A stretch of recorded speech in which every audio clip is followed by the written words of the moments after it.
Hi, we're going to get started.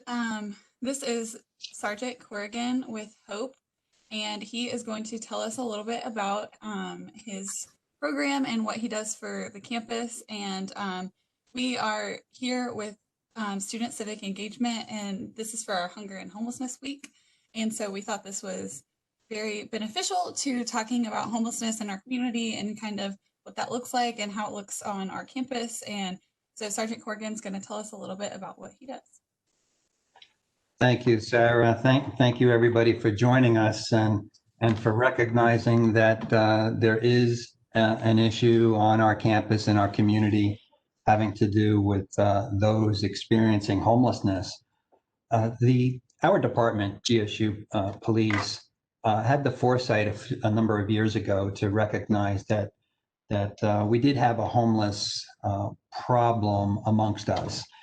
And I get a lot of questions from time to time in terms of what kind of crimes do the homeless commit and how do you approach them any differently than anybody else and things like that. And while there is a large number of people that we're talking about, they're usually not involved in crimes such as my description suggested.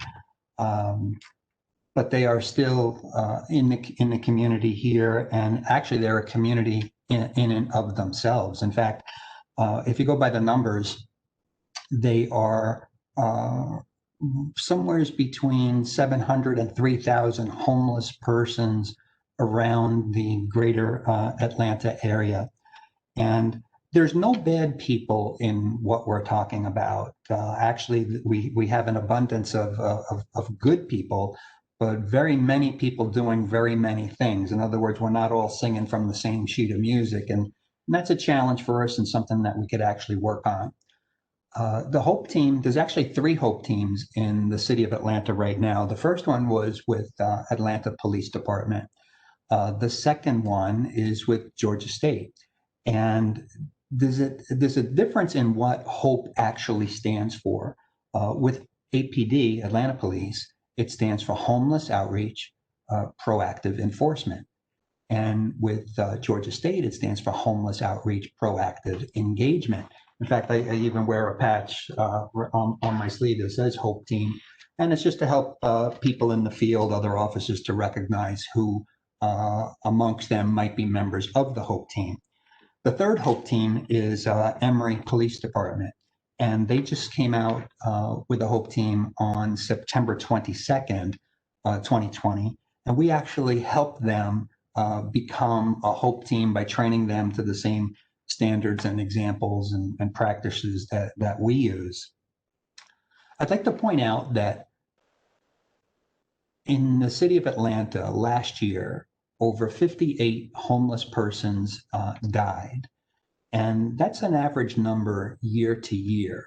And while it's sad, what's interesting is that none of them died of starvation. See, food's not the problem. You could actually be homeless and get fat in the city of Atlanta. So many people have this inner drive, this spirituality, which is a good thing, that commands them, compels them, instructs them to help people that are less fortunate than themselves. That's what that gets people out there to want to do something. But that same motivation that gets them out doing that, I believe also calls them to be better stewards of their gifts. In other words, there can be, and often is, negative consequences to good deeds. Is it wrong to give somebody $1 if it'll help them out? Well, if it's coming from here, if it's coming from your heart, no, it's not wrong. Can you buy crack for $1? Absolutely. Will they do that? Absolutely, yes. Okay. Well, then is it wrong to give somebody food, a sandwich? It's the same thing. Coming from here, it's, if someone doesn't know any better, it's a good thing. There's no ill intent, okay? But how could giving food be a negative consequence of a good deed? Where could that happen? I'll tell you how it happens. Many people, I mean, there's no church people, ministry, or pastor that's going to say, hey, that's not a good idea, don't do it. My problem isn't as much with the homeless folks themselves, which we help in different ways, and we'll talk about that, but the people who want to help them by feeding them. See, they think they're helping and they're actually hurting. Here's how. When I see people feeding at different parks and public places, what I see is somebody intending to do well, but they're causing more harm than they understand. Because here's why. At different times of the year, especially as you get closer to Thanksgiving, people get more thoughtful of others and they want to help. They're driven to get out there because they're thinking of themselves in the same position. So they go out there to do this. They're not even realizing that these folks eat every day, okay? Within 7 minutes walking distance of downtown Atlanta and the campus area in particular, there is, and I'll say it again, within 7 minutes walking distance, there is breakfast, lunch, and dinner, food, clothing, and shelter, showers, mail drop, MARTA cards, birth certificates, identification, medical, dental, vision. We can get a job for a felon in 30 minutes if he wants one. And there's no line for any of that stuff, okay? So if you have a situation where people are feeding a homeless person in the street, they may be feeding somebody who's hungry, but they're not feeding anybody that's starving, okay? I mentioned earlier that 58 homeless persons died on the streets of Atlanta last year, but none of them died of starvation. So food is not the problem, okay? And when food is given, it's like feeding the pigeons, okay? What do the pigeons do? They come back, okay? When people give food in the park, like we're just saying, okay? And these guys know, for example, where to go for almost everything, then the person doing the good deed or the person who thinks they're doing a good deed by giving that food, what they're really doing is they become the reason that that person in the park that they think they're helping, they become the reason that that person is able to backslide that day, because that day he's not going to go to the other places that are here every day of the week, all through the year, to get the services and help that he would otherwise be receiving. See, the food he gets from the park gives him a reason to say no to the people here that are licensed social workers that are here in the fight year after year, day after day, doing those good things. See, food is a tool to use in helping the homeless, but the best way to do that is to support those places like Safe House, for example. A lot of students that go over there and do different things, such as the student nurses, to go over and do their community practice hours there. GSU police, our canines are welcome to do searches and sniff around over there. The HOPE team goes and visits to say hello to the people that we know, to help pass out food. And we're doing that from within the structure itself. What happens is food is the draw. Food brings them to the place because they're hungry. But once they're there, they can access the restrooms. They can charge their cell phone. They see somebody else maybe about to go take a driver's test to get a driver's license or something else positive and good. And they say, hey, I want to do that. I can do that. I need to do that. There's other people there, all kinds of social work and social services that can help get them to begin to transition to something more permanent. Now, when it comes to the wintertime, compassion and our hearts go out for these folks during the cold weather as well. My office has a coat drive, a clothing drive every year at any time of the year. We accept clothing for men, women, and children, including footwear. And the thing that we never get donated to us is new socks. We put in for a grant for that. And yeah, we give out almost everything completely 100% that we receive. So whatever comes in is given out. And now we share that clothing with the other departments so that it could be a weekend, it could be after hours. And you might have somebody, a homeless person who was accepted at a hospital, okay? But their clothing was so soiled and so bad, so deteriorated that the hospital itself didn't even bother to, and I don't mean this as a negative, they couldn't seal it up and save it and give it back to the guy because it wasn't suitable to give back to him. But the problem is now he's released from the hospital and he's got no clothes. Well, the hospital's not going to let him walk out with no clothes. They'll give him a gown or something like that. but it's not suitable for everyday attire or even warmth. And so they may ask us, hey, we got this guy. Yeah, we got clothes for it. In the back of my office, we have enough to suit up somebody almost immediately. And if not, we can get it. We got access to it. So there's so very many things to touch on and to do. And one of the other things that we actually have, I don't know if I can show this on camera. Yeah, it comes out pretty good.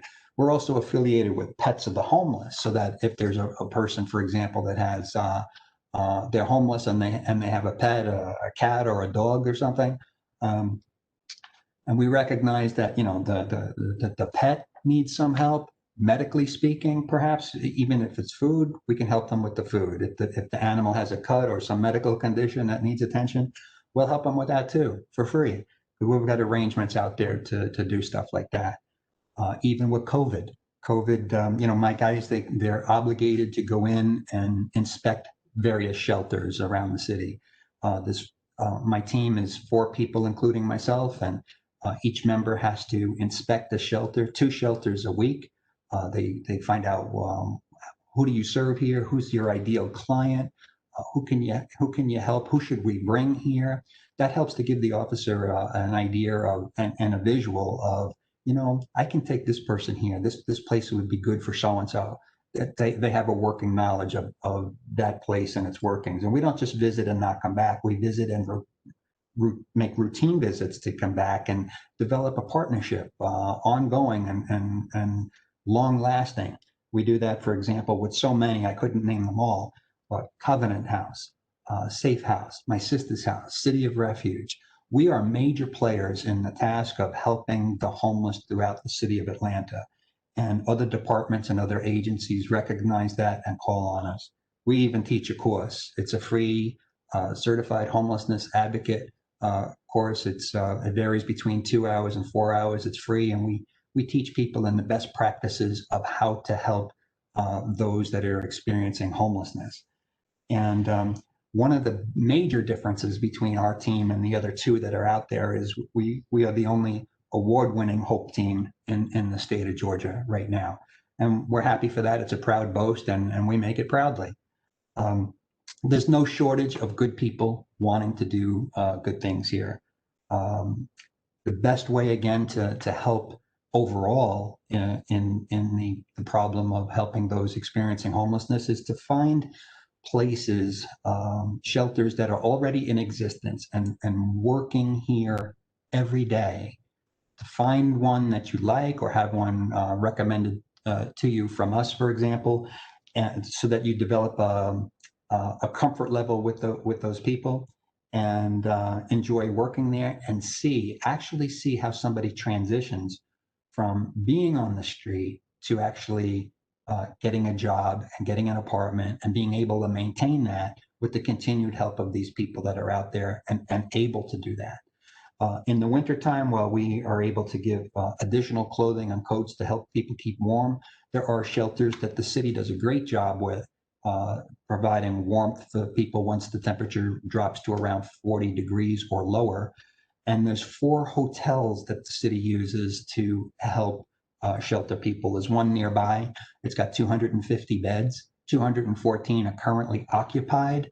And it's done in some part with the assistance of COVID money that's been made available.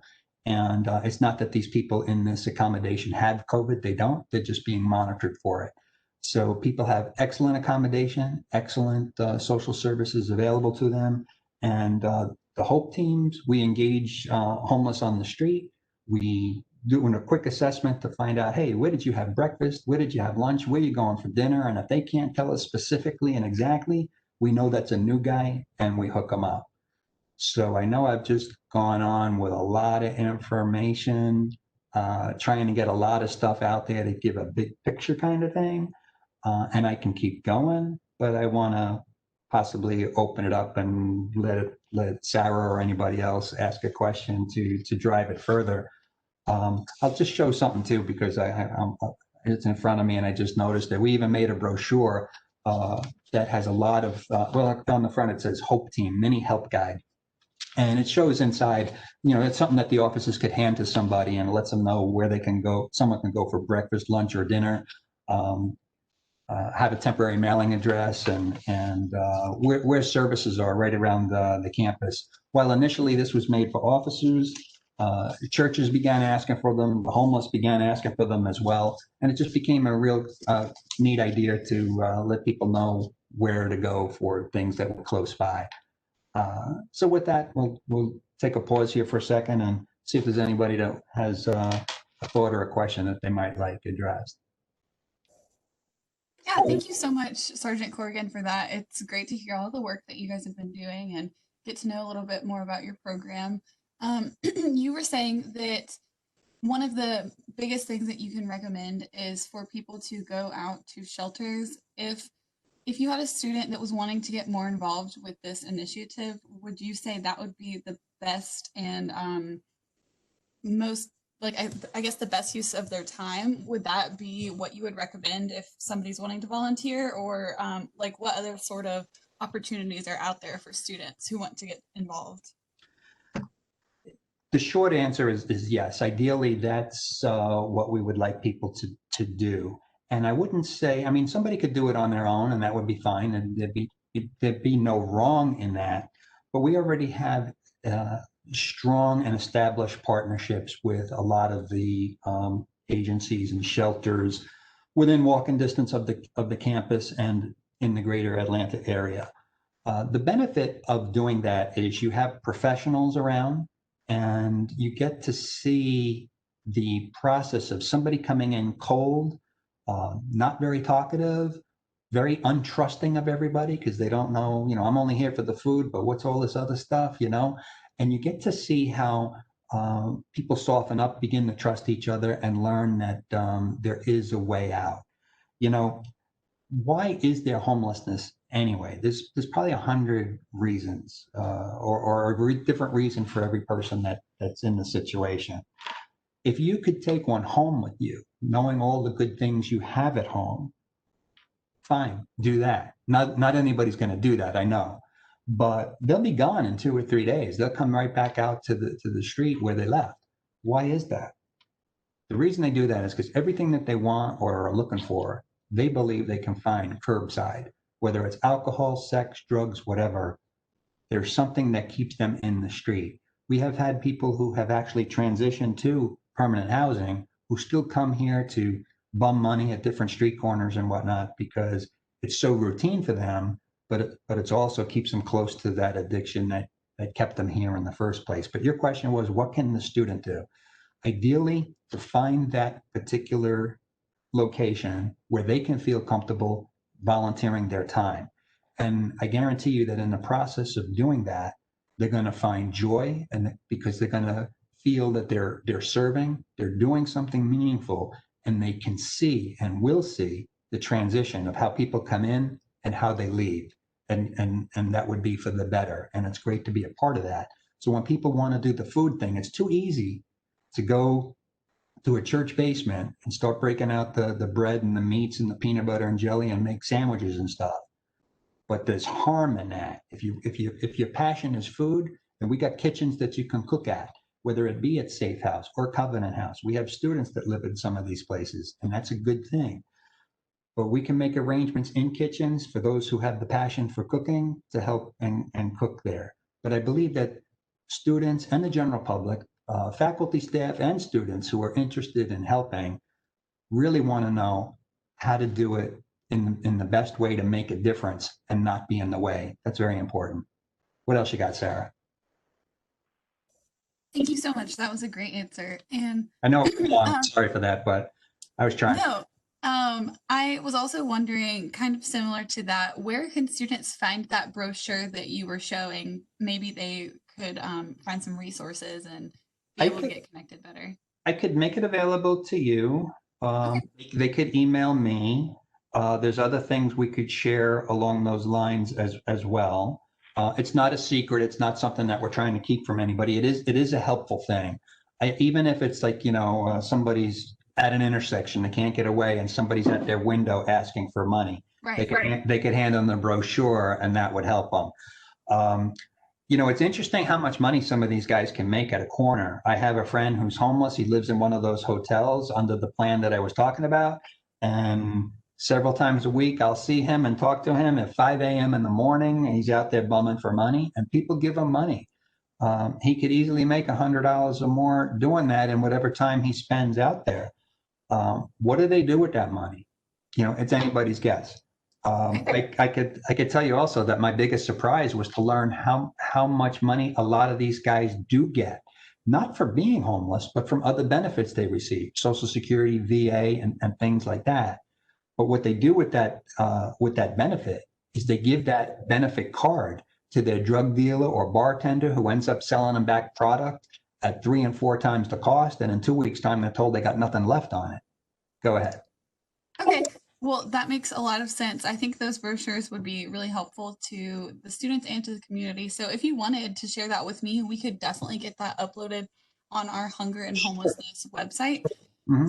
So I can make that available to them on our hunger and homelessness website that had all the resources for this week. Great. There are success stories. While we see the bad, and you see a lot of people, for example, let's say, laying in the street. You might see a police car go by and say, hey, there's a guy laying over there on the sidewalk on the grate or whatever. Who would choose to be like that? And that police car or those people, they just pass by and no one's checking on them. Don't think for a second that they haven't been checked on several times already. You see, it's not illegal to be on the street that way. We have law out there that guides what we can do. Okay. If somebody would say or direct, let's say our bosses or the public, hey, look at that guy, fix him, take care of him. If you don't have a place to take him, if he is not willing to go, then under the law, you have to leave him there. Okay. Now you can check on him, make sure that he's breathing, make sure he's got everything. And we do that. Okay. That activity starts about 3 o'clock in the morning, again at 6, and then continues throughout the day. The first official contact by the city, that would be the ambassadors and the HOPE team members, is to go and check on all of these people where we know they are and where they're seen, to check to see if they're in any medical distress, if they need anything, and then, kind of like wake up and stay up. It's time to begin your day. We have found them in medical distress. We have found them deceased. So it is a real problem, but they are monitored. Sorry. Okay. And if a student or a community member comes across a homeless person who they're worried about their health or their immediate well-being, would you recommend they call 911, they call the police, they call HOPE? I don't know, what would be, if somebody seems in distress, what would be the best way to go about that? Any of those things you just mentioned would be fine, because what's going to happen is an officer is going to arrive, and they're going to address the situation. They're going to do an assessment. They're either going to know the person, or they're going to see that the person's in distress and call for the emergency apparatus that's needed in that case, and they'll be taken care of. Don't be surprised at something. You ask a good question that kind of gives me a thought. More often than not, what you see happening lately is exactly what you described happens, okay? The ambulance comes, they do an assessment, they ask some questions, they do some things, and everybody's expecting the guy to get, on the stretcher or into the ambulance and drive away. 2 things happen. One, it drives away and the person's still on the sidewalk. And the other, they do take him, but about an hour or 2 later, you see him back walking around because the hospital released him already. So it doesn't mean that nothing's happening. It just means that the medical situation that was thought to be or claimed to be by the person wasn't actually a situation at all, but a cry for attention for the moment to get something or another. So it's something that we all deal with. And I would say that if somebody sees somebody and they believe them to be in distress, sure, call 911, call the police, call the HOPE team, whatever you have a number for, and somebody will be there very quickly to evaluate and do whatever needs to be done.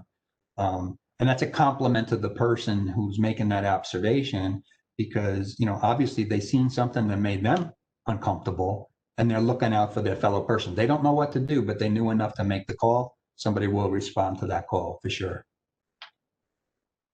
Sarah? And you kind of discussed this a little bit at the beginning, but I'm curious if you wouldn't mind going over a little bit more. I think some people tend to think the homeless population is responsible for a large percentage of crime in the inner cities, but I am under the impression, and I think you were alluding to this, that that's not necessarily the case. And I don't know if you could kind of share a little bit of your experience with that. Well, first of all, yes, that is a shocker to many people. By and large, they are not committing the crimes that people would stereotypically believe them to be doing. If there's any complaint at all that people have, it would be usually store owners or private property owners that would be complaining about somebody sleeping in front of their establishment and asking them to leave because they don't want their customers or employees to have to step over a person to conduct business or whatever. It's just, not normal practice for somebody to be blocking an entranceway or blocking the sidewalk for that matter.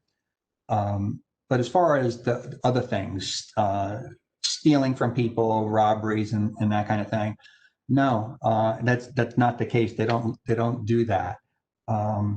We have actually had a lot of help solving some crimes. In fact, back in February, to give an example of an extreme case, we had a young homeless lady killed by another homeless person.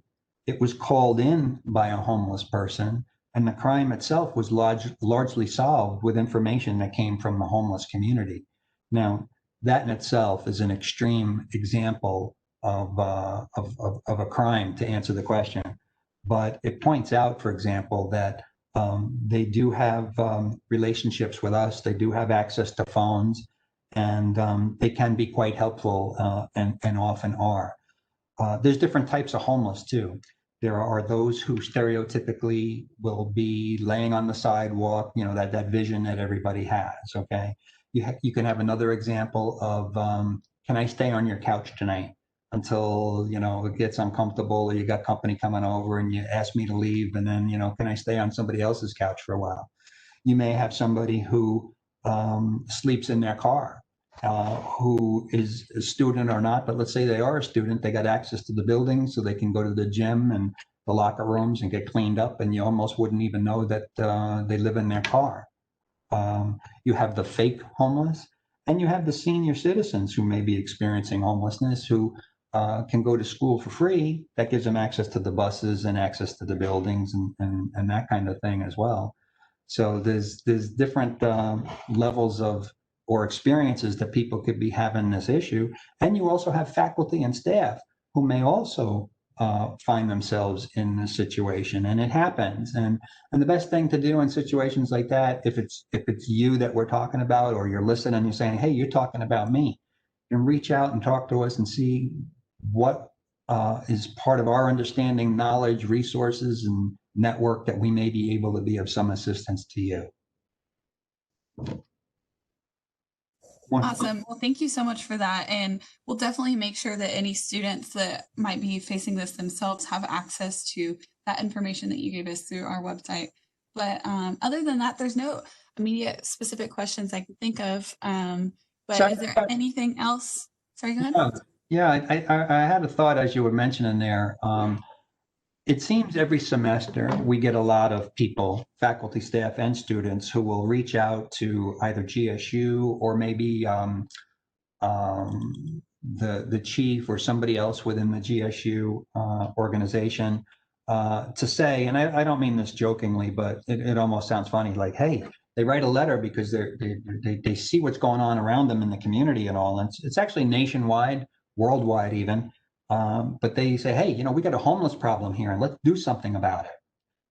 And while that's well intended, what we've done, instead of meeting and we respond to all the letters and stuff, but we've actually formed a group so that we can all be singing from the same sheet of music, so to speak. We had faculty, staff, students, and the general public all writing and wanting to discuss different things or whatever, and would all be starting at the beginning. We're a research university, okay? There's a lot of things we can do, including the HOPE team that we have, and and the initiatives and projects and the network that we've built. So people could actually tap into us and you can be a resource to us, we can be a resource to you in terms of connecting people with all these other resources that are out there. There's a ton of resources that are available. Money is not the problem. Assistance and donations is not the problem either. The problem is getting the people that we're talking about to say yes, that they're interested in being helped. That's where the greatest problem is. So when we are able to refer people to shelters and outreach centers and places where the social workers are, and they're able to form friendships with, let's say, students and volunteers and others that are helping them, the trust levels established. They're more willing to go out and try getting that driver's license or whatever it is, improving their English, getting a resume done, whatever, and their odds for success are increased. So there's work for everybody, there's opportunity for everybody, and there are success stories out there to be told and to be made, and everybody's help is welcome. Just be mindful that that there are negative consequences to good deeds, and that thing about public feeding, I can't say enough that while the thought is well intended, understand that that's really not helping at all, and that the best way to help is to form a relationship, a partnership, a volunteer opportunity with the existing partners that we have and that we can help people connect with, so that they can not only make a difference, but see the difference happening in front of them. But I thank everybody for their interest, and I hope everybody realizes that we're very serious about it, and we're happy to be a part of it as a police department. You know, just, it hasn't been said on this talk so far, but it is not illegal to be homeless. And yet we have people in our department, full-time employees like myself, who work with the homeless every day. And it's a privilege for us to be able to do it. But, you know, here's what we have in common with all of the homeless people. We all share the breath of life. There's nothing more important than that. All right. Well, thank you so much, Sergeant Corrigan. This was really enlightening, and I'm so glad that I got to hear about what you guys do. But Thank you. thank you so much. And this talk will be available on our website. So thank you so much. Appreciate you all. Bye. Have a good one.